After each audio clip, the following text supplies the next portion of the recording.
What's going on, Zanies? Today I thought it would be kind of fun to go in and read your comments, something I've never done before in the channel, and believe it or not, it's something I totally get a kick out of. Some of your comments can be pretty darn creative, a lot of them are really funny, and then obviously there's that small percentage that is just absolutely rude. For the most part though, I think my comment section is full of great recommendations, some tips and tricks, and then obviously some insight into some of the games that I play. Since there's no real theme or gameplay to this video, let's just go ahead and jump right in.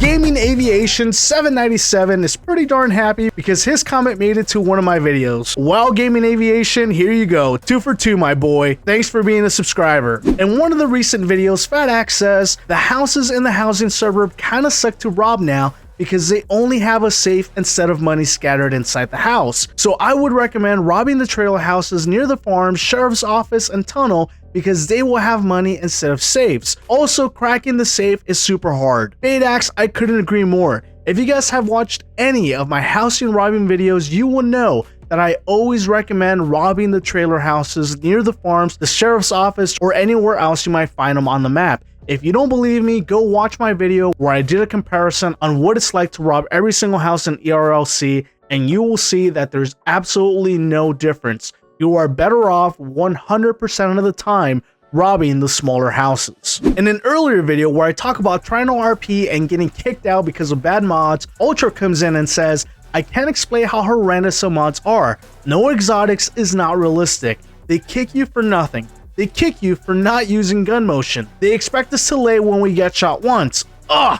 ERLC needs some sort of filtration for terrible mods like this. Ultra sort of does have a point, but at the same time, the argument can be made that they're private servers. And when you make something private, you really don't have too much control of it because it's exactly that. It's private. It's private to the owner, it's private to their rules, it's private to their conditions of the gameplay. So if you think about it, if the developers or Roblox or anybody were to come in and try to set some rules on what a private server can and cannot be, then at that point, why even have a private server if it's just gonna have to abide by all the same rules as all the other servers? This is not to discount that you make a very valid point. There is a lot of servers out there that expect you to say you're grabbing your handcuffs, that you're grabbing your gun, that you're about to shoot. It's like, bro, are you kidding me? Like, you really expect me to play the game like that? It's like, hey, I'm gonna arrest you, but hold on, I gotta type that I'm gonna arrest you first. Or hey, I'm gonna pull out my gun, but first I gotta type that I'm gonna reach for my gun and pull it out. Like,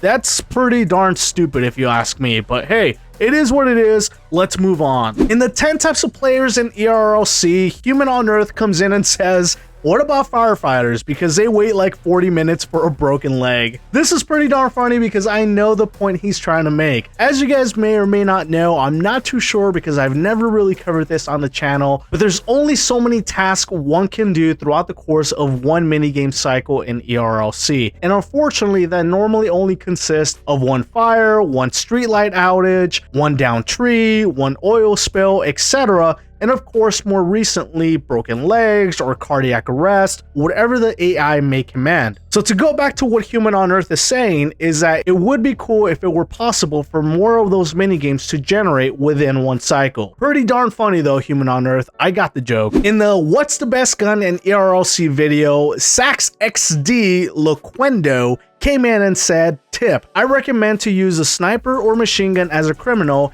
and for being a cop, I recommend a revolver. Yeah, those are all definitely very good guns. If you guys watch the videos, you guys will know that I have, or used to have, a very deep addiction to the sniper rifle. I mean, put me in ERLC with a sniper rifle against anybody, and I will probably take them out. Amaze, Ruffles, OMB, McSloth, if any of you girls ever want to go. In the Police Tycoon video that I published not too long ago, Pro Memer comes in and he says, dude, you need more IQ for a YouTube channel. You need to pick up the money when you arrest someone. You can only get 1 cop per blue button. You got 60 IQ. Get some bitches. You know, I don't really know what to make of this comment. Are you upset that I don't have enough bitches? That I don't have enough IQ? Or that I'm not running the YouTube channel properly? There seems to be a lot of animosity here. And Pro Memer, I don't know what the problem is, bro, but if you know where to find the bitches, let me know. In the ERLC Most Dangerous Sniper, Elizabeth Griffin comes in and says, bro, You died at the end, so I disliked.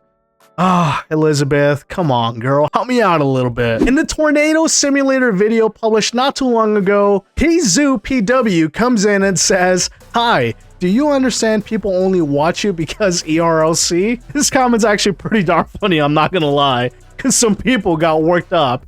And so I came in and said nothing more than just a sad face. It is what it is, you guys. But I've told you guys many times, I don't care if it's the downfall of the channel.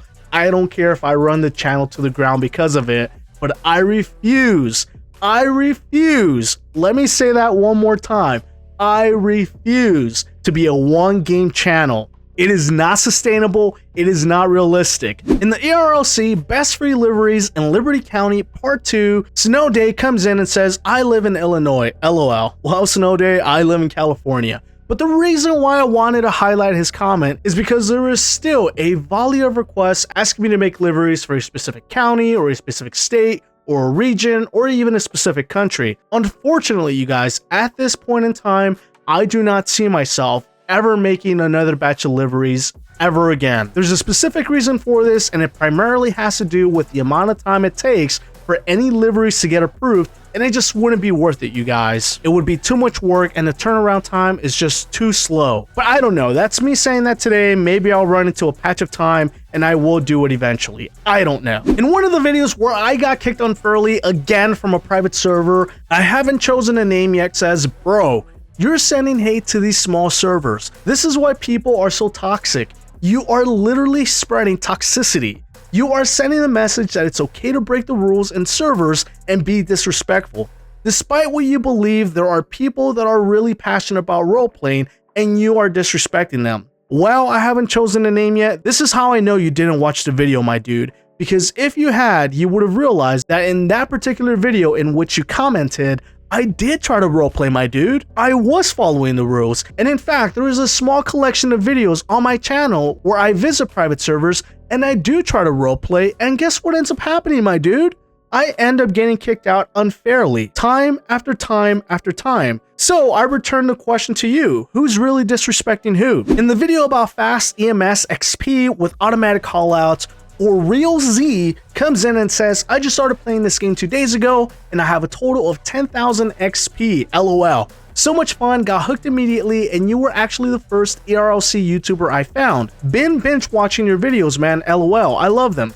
This game is great, can't wait to see what else they do with it. Also, I play on iPad, and I wish ERLC made the game experience for mobile better. It's poorly put together and needs improving, but still super fun. Keep it up, man. Can't wait to see your next videos." Yeah, I mean, this is a comment with a lot of great points. I did try to play ERLC on mobile a little while ago, and I also remember that the gaming experience was not up to par. Thank you for running into the channel, man. Thank you for the love. Thank you for the support. I'll see you around. Going back to the video about free liveries in Liberty County, this is part 1. RainbowOverlord says, "When I use a zombie team livery, the whole thing itself didn't work at all. Everything is out of place and nothing is good about it." This is interesting, RainbowOverlord. I know a lot of my liveries are used in private servers, and although I have ran into a handful of comments that talk about malfunctions, as of me making this video, the vast majority of the liveries still work as intended. With that said, double check your entries and double check the vehicle you're trying to install it in. There's a very high probability that this is all user error, meaning you're doing something wrong, unfortunately. The only way this could be messed up is if part of the livery was already pulled and rejected. Other than that, they're not touched, they haven't been modified, so again, make sure you're doing things correctly on your end. In the video about automatic EMS callout, VitalikVeteran comes in with a little bit of help, and he says the reason it didn't work is because there's a 4th dot underneath the arm. Thank you guys so much. And Jack the Gamer Champ 23, thank you as well. I didn't realize that I should be looking for a 4th dot, and you guys are absolutely right. There is 4 dots on every single victim, and I found that you don't necessarily need to click on every single dot, you just need to click in the general vicinity, and you will be able to employ the monitor. So thank you guys so much for the help, you're absolutely right. It did take me a little while to figure it out. In the video about what is SCP and ERLC, McAllister Moore comes in and says the SCP Foundation is a government organization that contains creatures that could harm the world. One of the hardest SCPs to contain is SCP-TAC-001.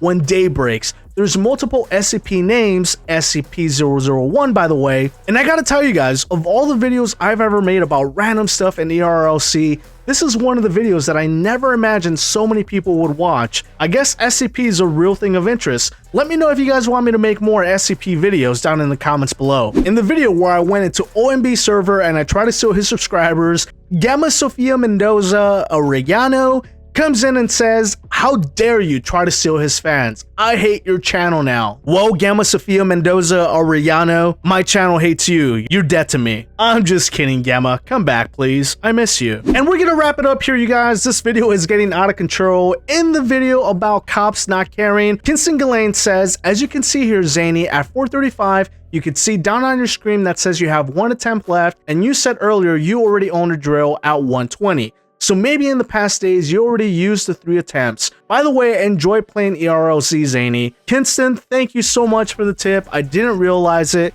The micro details sometimes escape me, and I really appreciate fans like you coming in and putting me on the right path. Alright, you guys, well, that's gonna do it for now. Let me know if you guys want me to make another video like this where I go down the list and I basically just pick out comments to read. Thank you guys so much for the engagement on the channel. Keep up the great work in the comments below. Don't forget to like, comment, and subscribe. And until next time, long live the Zany.